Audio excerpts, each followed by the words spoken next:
I would like to ask the Minister for Education, Sport and Culture whether the lack of any speech and language interventions in schools at Key Stage 2 and above will put significant pressure on teachers and what impact it will have on children in the long term. On the Minister to reply, Mr. Caine. Thank you, Mr. President.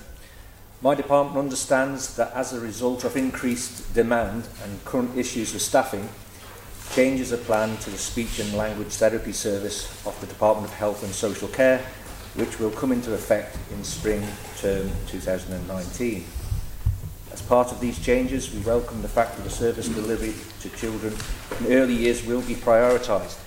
However, we understand that speech and language therapy intervention that is currently carried out in schools will be significantly reduced, and that no new referrals will be accepted from pupils in Key Stage 2 or above. Early speech and language intervention is clearly important to schools, of course, and will continue to offer support and development of speech and language, and will be supported in doing so by the work of the educational psychology team. My department has recently produced a guide document called The Continuum of Learning and Inclusion to assist school staff in identifying and supporting special educational needs.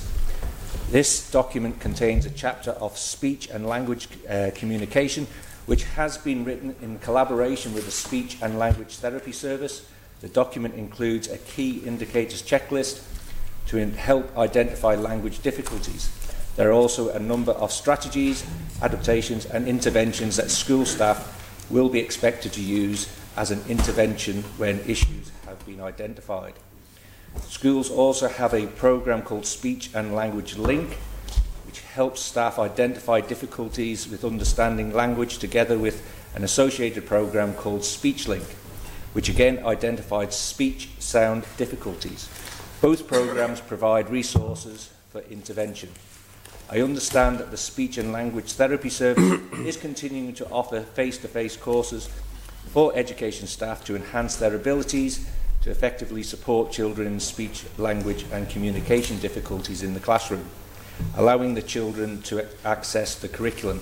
Mr. President, I also had discussions, as part of my discussions yesterday with a number of unions regarding this service, and I would like to reassure honourable members that we will be in constant dialogue with the Department of Health and Social Care regarding this matter. Supplementary, Mrs. Caine. Thank you, Mr. President, and I'd like to thank the Minister for that reply.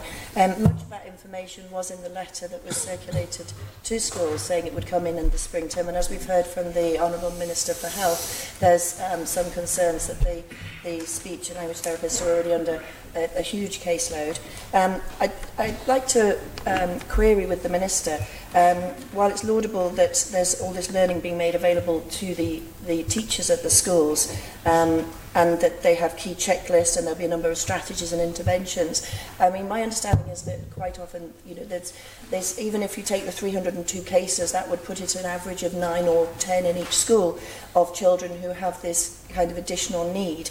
Will the Department of Education be increasing the number of teaching assistants or resourcing teaching to meet the additional work that perhaps these teaching professionals are going to have to undertake with the special education needs for children with speech and language and communication needs?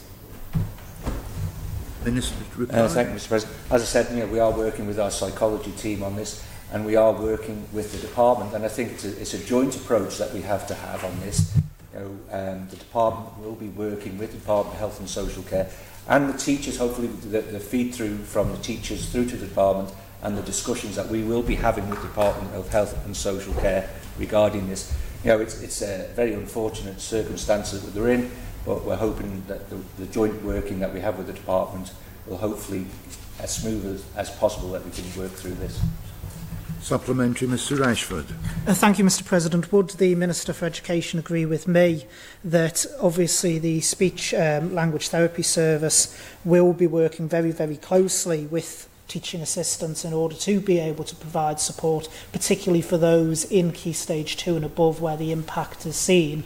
And would the Minister for Education also agree with me that one of the key things that we have done is the fact that this will prioritise those who, personally, I believe is greatest need and the greatest demand, the early intervention within reception and Key Stage 1?